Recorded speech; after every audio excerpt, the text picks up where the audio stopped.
This teacher has high expectations for all students and genuinely believes that all students can learn.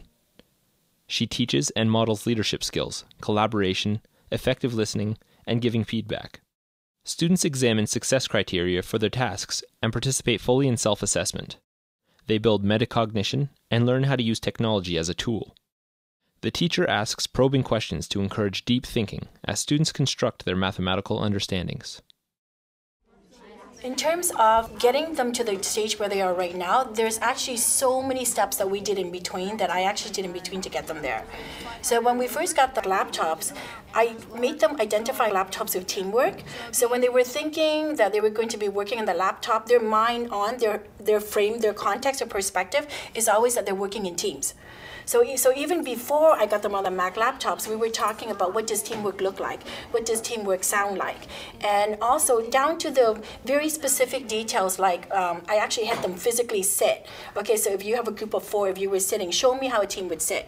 So originally they would be sitting across in a straight row, and I said, well, that's not exactly equitable because some of the members wouldn't see the team, wouldn't be able to see the laptop. They're like, okay, fine, we'll sit across from each other.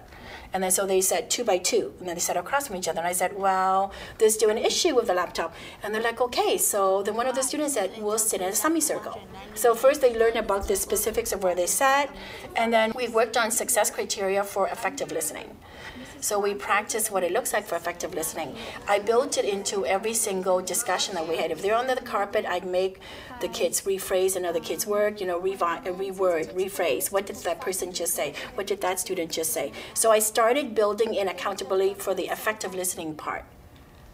And then once I got the effective listening part in place, the first task that I let them when they went on the Mac laptop was actually on their own. All I said to them is, you're going to set up a rotation cycle. I didn't tell them how they were going to do it, and that you were going to set up an evaluation. So some of them did it on Smart Notebook, some of them did it on PowerPoint, some of them did Word. And then in terms of the criteria that they decide, so every time that there's a Mac laptop session, there's a peer evaluation. So as soon as they finish, the last thing they do is they evaluate each other. So and they know that that evaluation is linked to the learning skills on the report card.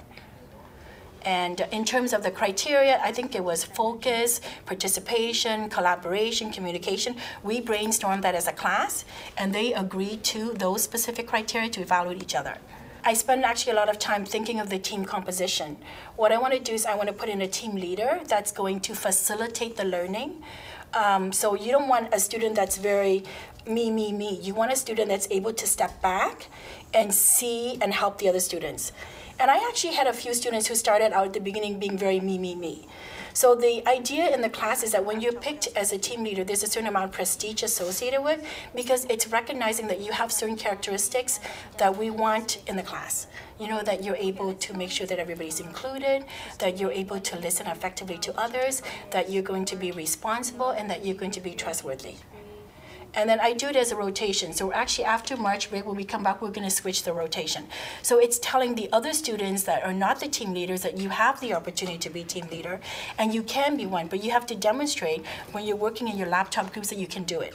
And that has been made explicit to them. The other strategies they've learned in the number line. We did in addition, we did in multiplication, we did in division. The T-charts, we did in patterning and algebra.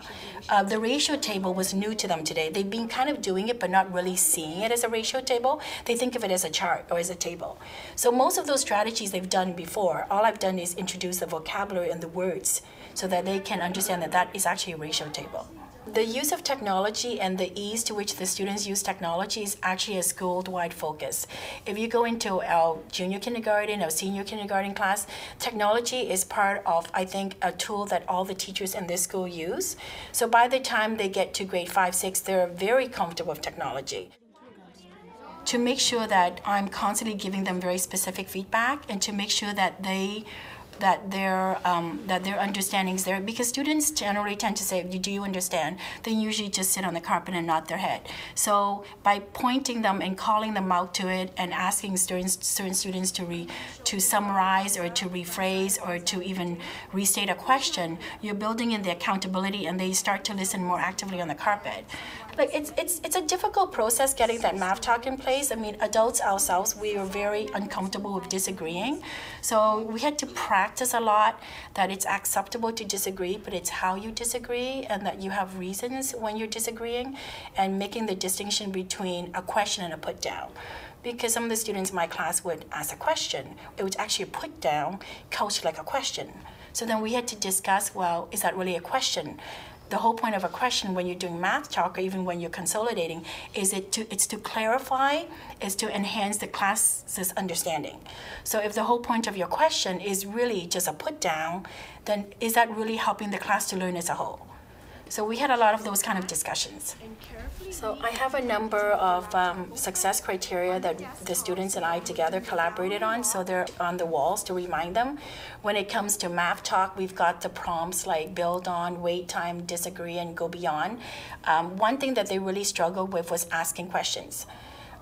They're not as effective at asking questions. Sometimes there's no purpose behind the question, so it's actually asking the question for question's sake.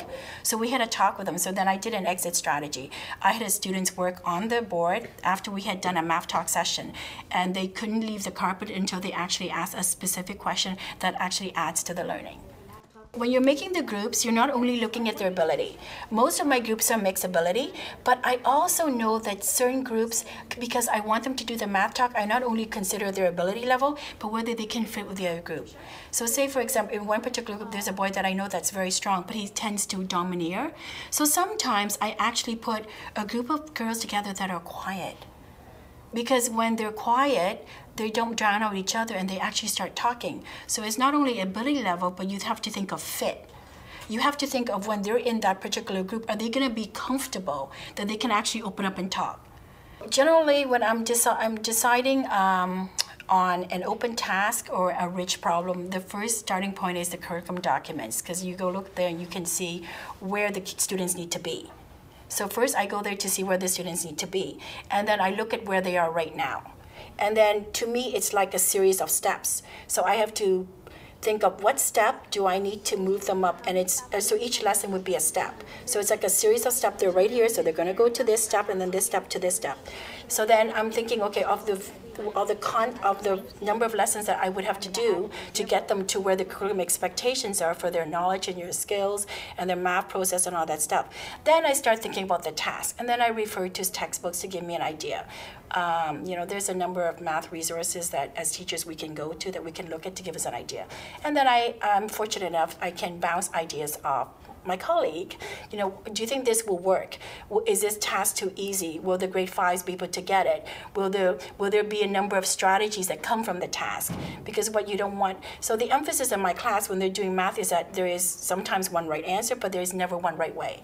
So that you can approach it from a number of different ways. And you saw that today, like students were using a whole host of different strategies to get to the answer. So then I think of that, and then I also think of the groups that they're in. I've designed the task, and I think that they can achieve it, that I'm going to get a number of different results. And then I think of the groups that they're in. Are they going to be able to talk? Are they going to be able to communicate? Will some students be inhibited? So sometimes you put students that are you want them to be mixed ability, but not so far apart that one student does all the work.